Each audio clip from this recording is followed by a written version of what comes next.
ओम शांति। 14/11/22 की वाणी है। मीठे बच्चे, श्रीमत पर चल, स्वच्छ बुद्धि बन धारणा कर, फिर युक्ति युक्त सेवा करनी है। अहंकार में नहीं आना है, शुद्ध घमंड में रहना है। प्रश्न: किस एक बात के कारण बाप को इतनी बड़ी नॉलेज देनी पड़ती है? उत्तर: गीता के रचयिता निराकार परम पिता परमात्मा को सिद्ध करने के लिए बाप तुम्हें इतनी बड़ी नॉलेज देते हैं।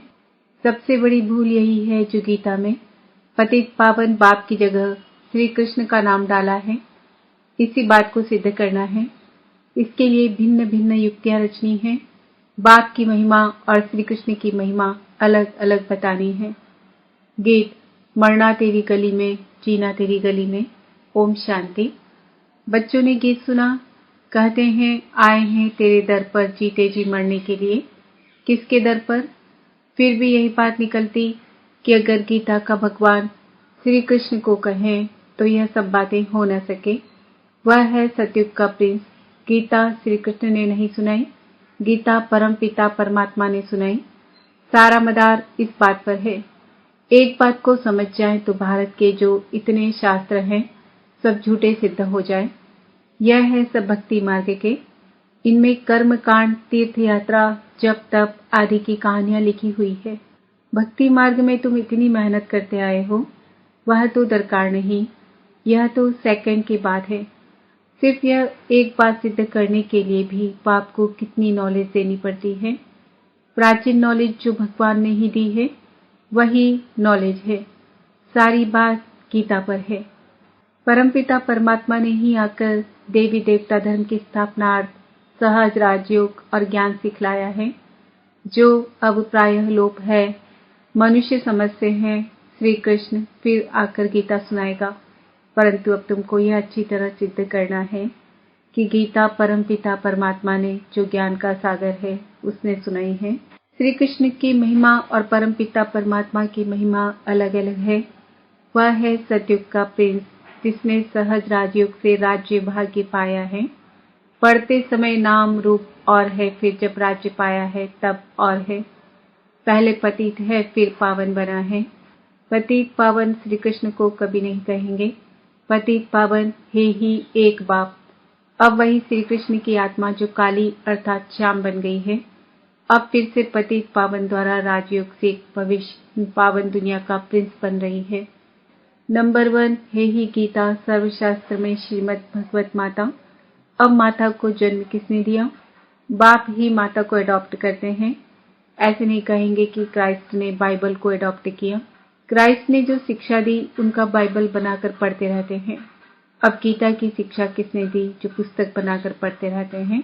यह किसको पता नहीं और सबके शास्त्रों का पता है। यह जो सहज राजयोग की शिक्षा है वह किसने दी? दुनिया तो दिन प्रतिदिन तमो प्रधान होती जाती है। यह सब ख्यालात स्वच्छ बुद्धि में ही बैठ सकते हैं। जो श्रीमत पर नहीं चलते उनको धारणा भी नहीं हो सकती कि गीता का भगवान परम पिता परमात्मा है, वही पतित पावन है। मनुष्य तो सर्वव्यापी कह देते हैं, वह ब्रह्म तत्व कह देते। जो आता है वह कह देते हैं बिगर समझ। भूल सारी गीता से निकली है जो गीता का रचयिता श्री कृष्ण को कह दिया है। कहते हैं पतित पावन आओ, फिर ये पतित कैसे शांति स्थापन कर सकते, जबकि बुलाते रहते हैं, परंतु पतित पावन को जानते नहीं। कह देते हैं रघुपति राघव राजा राम, वह तो है नहीं। झूठा बुलावा करते हैं, जानते कुछ भी नहीं। राधे कृष्ण तो सत्युग में बैठे हैं, उन्होंने अपने को ज्ञान नहीं दिया। ज्ञान देने वाला दूसरा चाहिए। कोई ने तो उसको पास कराया होगा ना।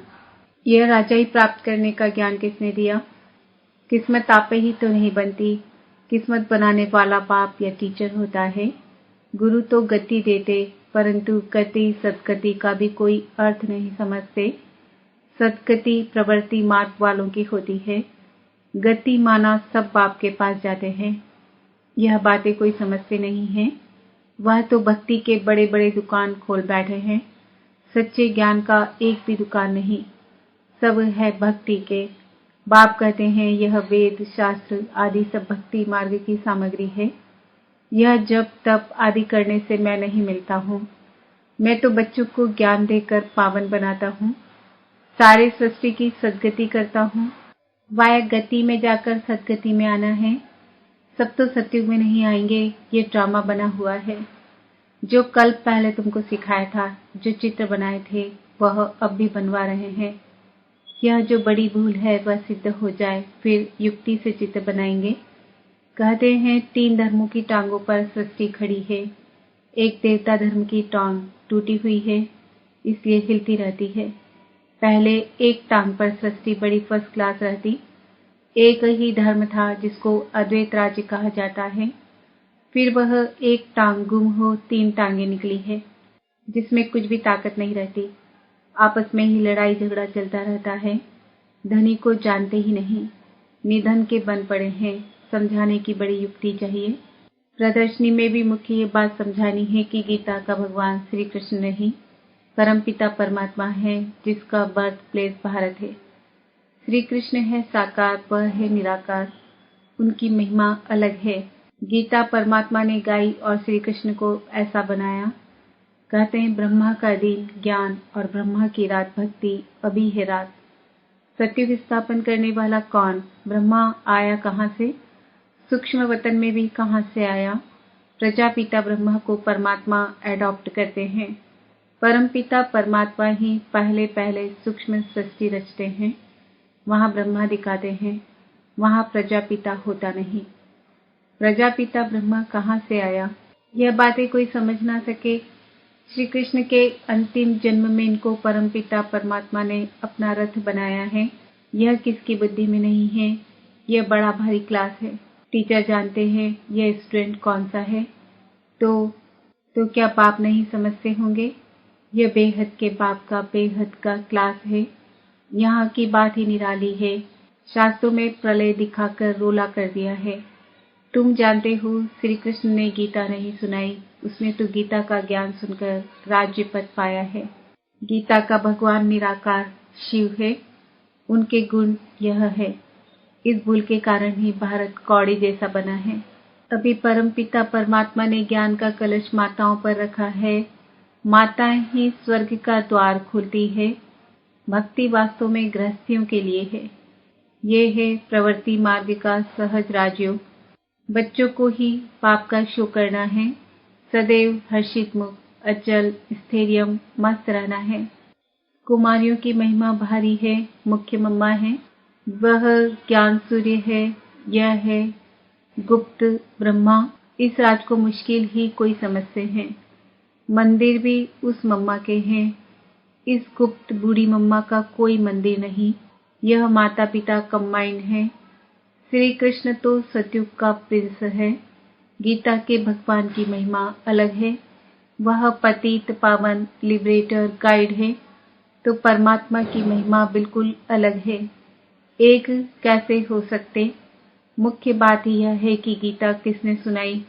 वेद शास्त्र आदि सब गीता के बाल बच्चे हैं और सब भक्ति की सामग्री है।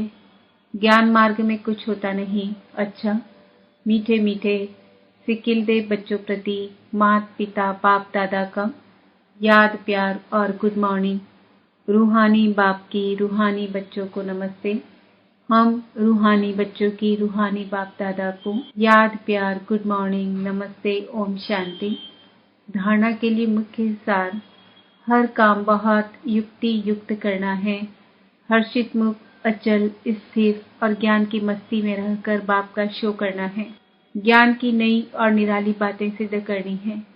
वरदान, शांति की शक्ति द्वारा असंभव को संभव करने वाले योगी तू आत्मा भव।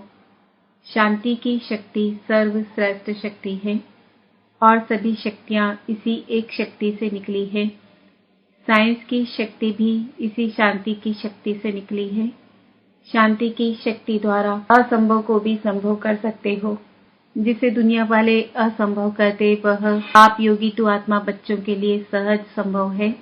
वह कहेंगे परमात्मा तो बहुत ऊंचा हजारों सूर्यों से तेजोमय है, लेकिन आप अपने अनुभव से कहते हमने तो उसे पा लिया।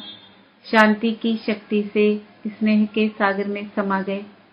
स्लोगन, निमित्त बन निर्माण का कार्य करने वाले ही सच्चे सेवाधारी हैं। आज का सम्मान है, मैं आत्मा शांत स्वरूप हूँ। ओम शांति।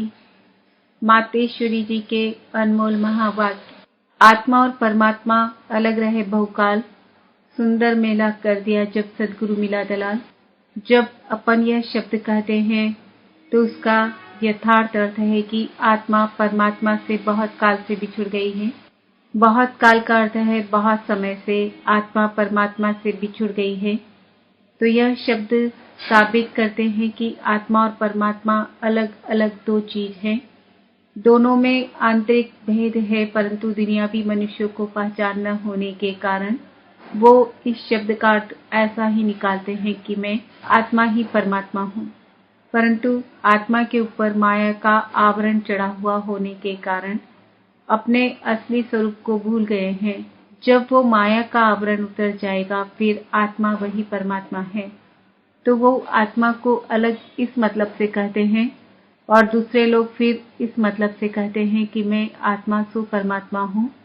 परंतु आत्मा अपने आप को भूलने के कारण दुखी बन पड़ी है। जब आत्मा फिर अपने आप को पहचान कर शुद्ध बनती है तो फिर आत्मा परमात्मा में मिल एक ही हो जाएंगे। तो वह आत्मा को अलग इस अर्थ से कहते हैं। अपन तो जानते हैं कि आत्मा परमात्मा दोनों अलग चीज है। न आत्मा परमात्मा हो सकती और न आत्मा परमात्मा में मिल एक हो सकते हैं और न फिर परमात्मा के ऊपर आवरण चढ़ सकता है। वास्तव में हर एक मनुष्य की चाहना अवश्य रहती है कि हमको मन की शांति प्राप्त हो जावे, इसलिए अनेक प्रयत्न करते आए हैं, मगर मन को शांति अब तक प्राप्त नहीं हुई।